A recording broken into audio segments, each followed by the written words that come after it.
Hakuna madhehebu hata moja ya dini yoyote imepewa uwezo kikatiba na kisheria kutoa matamko ya kuoverride madhehebu mengine yote ya dini. Hakuna. Sisi kazi yetu tusikilizwe, tusisikilizwe, tutaongea, ila yasipofanyiwa kazi, nyinyi wananchi mtajua, wala viongozi wetu wa kiroho walitutahadharisha. Lakini viongozi wa dini, msijifishe majoho ya kwamba nyinyi ndio mnaweza kuoverrun nchi hii. Hakuna, hakuna. Tutakwenda kwa katiba na sheria ya nchi hii. Hatutaendeshwa na madhehebu yoyote ya dini.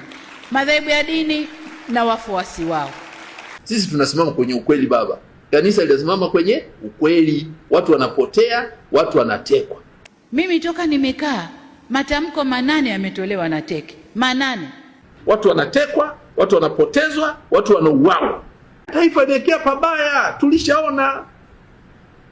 Lakini kupuuza viongozi wa dini ni hatari sana, kwa sababu viongozi wa dini hawana maslahi binafsi kwenye taarifa zinazohusu uhai wa mtu. Lakini wengine kwa kulipwa tu. Tunaambiwa kuna vijana walikuwa wanalipwa fedha, kisha kuchukua pesa yako ingia barabarani. Kwa waliingia bila madhumuni maalum ya nini wanakwenda kukifanya. Mauaji makubwa kiasi hiki, useme mtu amehongwa aandae maandamano. Vijana si wajinga kiasi hicho. Hizo hela zinazotajwa ziligawanywa kwa mtindo upi kwa vijana wote wale walikuwa wameandamana? Na wale waliouawa kwenye majumba na wenyewe waligawiwa hela. Sasa wanaporudi kutulaumu mlitumia nguvu kubwa, wao walitaka nini?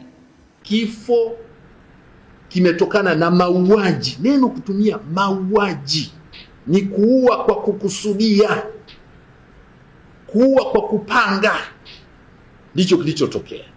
Unaporudi leo mzee na kulia kijana wako kaumizwa mguu, kijana wako kwa bahati mbaya alikufa, ulishindwa nini kumzuia asitoke?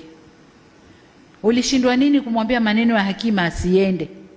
Watu walipigwa risasi mchana kweupe wakiwa wanaandamana.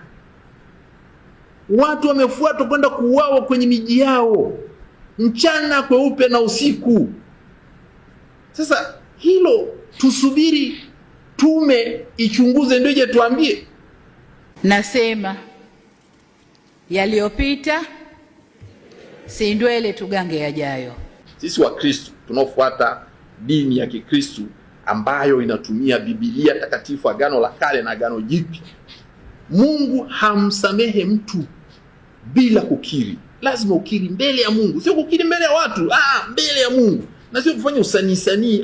Ni mbele ya Mungu unakiri. Na katika kukiri ni kukubaliana na ukweli kwamba watu waliuawa. Watu waliuawa kwa makusudi. Ndio maana tunasema kukiri. Kukiri. Mpaka sasa hakuna mamlaka za juu zilichofanya, hawajafanya hayo maamuzi, hawajakiri. Kwa nini siku ya uchaguzi? Haki gani inadaiwa siku ya uchaguzi? Kama kuna haki yoyote inadaiwa, hakuna siku nyingine, hakuna njia nyingine ya kudai hiyo haki mpaka yafanywe yale yaliyofanywa. Wanasema sababu ya kwanza, ukiwauliza vijana hata sasa hivi, hata nyinyi mlivyo huko kwa waandishi wa habari, hatuko salama. Watu wanatekwa, watu wanapotezwa, watu wanauawa. Ni zoezi lina zaidi ya miaka 2 sasa hivi, hilo linaendelea. Vijana wamechoka kuvumilia. Demokrasia haina maana tena kufanya uchaguzi, kwa sababu utagombea wakala hatapitishwa. Nilichofanya mwanzo ni kuunda tume ya kuangalia undani wa hili jambo. Nimewapa miezi 3 waangalie kwa undani, watuletee taarifa yaliyojiri ni haya. Kulitokea tatizo la polisi Mtwara. Rais akasema huwezi wewe kuwa polisi umefanya hivi alafu ujichunguze mwenyewe. Alisema rais. Sasa kwa nini hiyo sentensi siongelewe leo na tusione hiyo?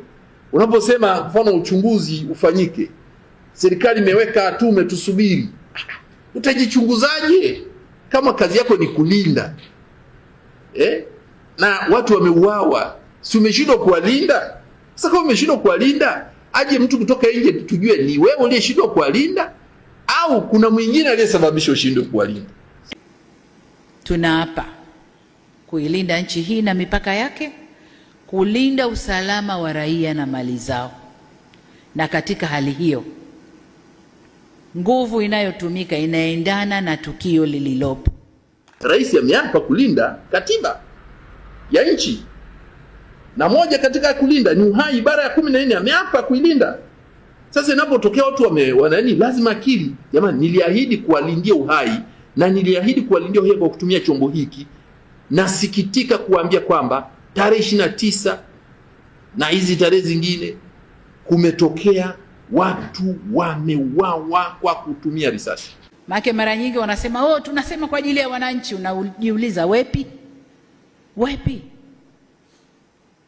Kama kwa ajili ya wananchi, wananchi walishasema, walishatoa maamuzi, wameipa CCM 97%. Hayo ndio maamuzi ya wananchi. Tanzania sasa hivi hamna election, kuna selection. Sio kama unaelewa hiyo. Hakuna election. Utamaduni wa election ulishakufa. Sasa hivi tuna utamaduni wa selection. Uchaguzi sasa hivi Tanzania hauna maana yoyote. Hakuna haja kuwa na uchaguzi Tanzania kwanza. Kwa sababu ukienda yupo atakayepita kwa 99%.